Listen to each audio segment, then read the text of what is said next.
কিন্তু জিনিস হচ্ছে 3-4 ঘন্টার যদি টাইম তারা নেয়, সেই 3-4 ঘন্টার টাইমে কি রাস্তাটা ক্লিয়ার করা যায় না? যে 3-4 ঘন্টা কিন্তু আমরা কিন্তু কিন্তু আমরা আমরা যে জিনিসটা সবার আগে একমত, আমরা যে জিনিসটা সবার আগে একমত, জনগণের দুর্ভোগ এই দেশে এই দেশে এই দেশে জনগণের দুর্ভোগ লাঘব করার জন্যই তো আমরা আন্দোলন করছিলাম, তাই না?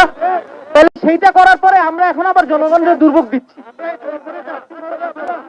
সেইটার জন্য 3-4 ঘন্টা টাইম তো পাইতে পারে তারা, নাকি? সেটা তো আমরা বুঝছি, কিন্তু এখন তো আমরা চেষ্টা করতেছি, আমরা তো এখন আইসা এই জিনিসটাকে ঠিক করার চেষ্টা করতেছি। হ্যাঁ,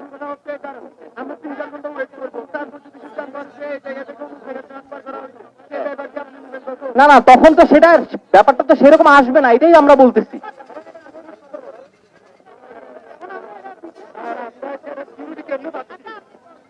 না না, ঠিক আছে, আমি তো প্রথমে আইসাই বলছি যে সবকিছুর সাথে আমরা আগে একমত, কিন্তু জিনিসটা হচ্ছে আমরা সবার আগে মানুষের দুর্ভোগ চিন্তা করি। এই কোশ্চেনটার অ্যান্সার আমি দাঁড়ায় বললাম যে আমরা ওর অপসারণ চাই, একটা খারাপ লোক ভালো লোক যা হোক তার অপসারণ চাই, কিন্তু আমি এই অপসারণ চাইতে গিয়ে আমি দেশের মানুষের দুর্ভোগ জায়গা নিয়ে আসতেছি, এর উত্তর কি?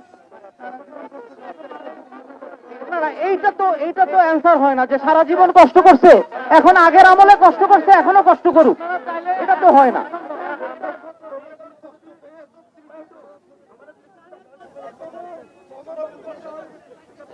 না না, এটা তো হইতো না, এটা তো শুরু থেকেই খারাপ হয়েছে, এটা তো আমি বলছি।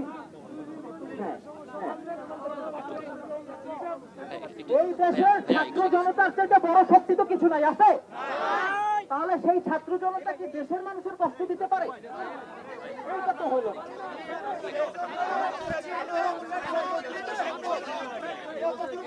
উনি আমাদের সিনিয়র নেতাদেরকে অপমান করছে।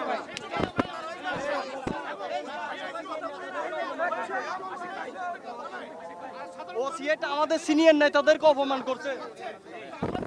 এই আন্দোলন সংগ্রাম সফল করতে পারি, একটা মেসেজ যাবে সারা বাংলাদেশের প্রত্যেকটা থানায়, যেন এই পুলিশ প্রশাসন যেন মানুষের মাথার উপর লবণ বড়ি রেখে আর না খেতে পারে। এটা আমরাও এর সাথে একমত, আমরাও এর সাথে একমত, কিন্তু আমাদের শুধু একটাই যে এই কষ্টটা, এই মানুষের দুর্ভোগটা আমরা না দেই। ভাইয়া জিনিসটা সমাধান হয়ে যাচ্ছে তো, সরকার কি এতটুকু পাওয়ার নাই ওকে সরানোর জন্য? আইজিপি মহোদয় আমাকে কল দিয়ে বললেন যে 3-4 দিন সময় লাগবে। সেই 3-4 দিনটা কতক্ষণে আসছে? 3-4 ঘন্টায় আসছে। এটা চাইলে সে উনি 3-4 মিনিটেই সম্ভব, উনি চাইলে 3-4 মিনিটেই সম্ভব। আর আত্মপক্ষ সমর্থনের যে ব্যাপারটা বলছেন, আওয়ামী লীগের ব্যাপারে কোনো আত্মপক্ষ সমর্থন নাই, এটা তো প্রুফ, এটা প্রুফ, এটা এটা এটা দায়ভার তো স্বরাষ্ট্র মন্ত্রণালয়ের, এইটার দায়ভার স্বরাষ্ট্র মন্ত্রণালয়ের, এইটার দায়ভার আইজিপি মহোদয়ের, এইটার দায়ভার দায়িত্বরত যারা আছে তাদের।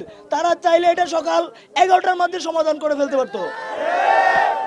আমাদের ভাইয়েরা হসপিটালের বেডে শুয়ে আছে আর আমরা রাজপথে রোদে পুড়ে মরতেছি। Please please please please respect,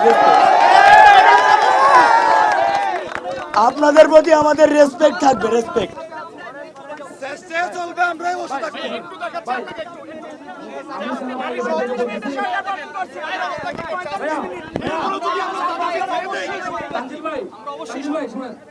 ওদিক থেকে সমাধানটা হয়ে যাক, ওকে যদি বহিষ্কার করে আমরা চলে যাবো। আপনারা আমাদেরকে কনভিন্স করার জন্য আসবেন না, প্লিজ কনভিন্স করবেন না, আমরা কনভিন্স হবো না। ওকে বহিষ্কার করে আমরা কে যাবো?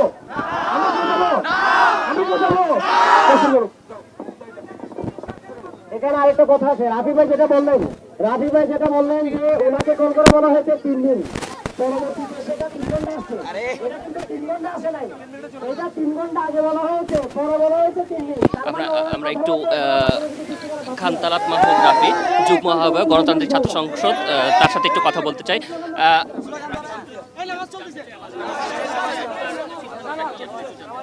আইজিপি মহোদয় কল দিয়েছিলেন, বললেন উনি 3-4 দিন সময় লাগবে। আমি বললাম যে না, আসলে আমরা যেটা দাবিটা দিয়েছি সেটাতে আমরা অনড়, এবং সেনাবাহিনী থেকে আমাদেরকে বলা হলো যে 3-4 ঘন্টার মধ্যে হইতে পারে। তো যেহেতু আইজিপি স্যার 3-4 দিনেরটা 3-4 ঘন্টার মধ্যে করতে পারেন, সেহেতু উনি আমাদের বিশ্বাস আছে উনি 3-4 মিনিটের মধ্যে করতে পারবেন। আর এখানে আত্মপক্ষ সমর্থন, আওয়ামী লীগের ব্যাপারে আত্মপক্ষ সমর্থনে কিছু নাই। And এখানে তো এটা প্রুভড যে সে আওয়ামী লীগের দূষণ, হাসিনার দূষণ। তো এখানে আসলে আত্মপক্ষ সমর্থনে কিছু আসে না। আমাদের ভাইরা হসপিটালে মানে শুয়ে আছে, এখানে আহত হয়ে আছে। তো এখানে আসলে কোনো কিছু ইনকোয়ারি করার, তদন্ত করার আসলে কিছুই নাই। তো আমরা আমাদের দাবি আদায় না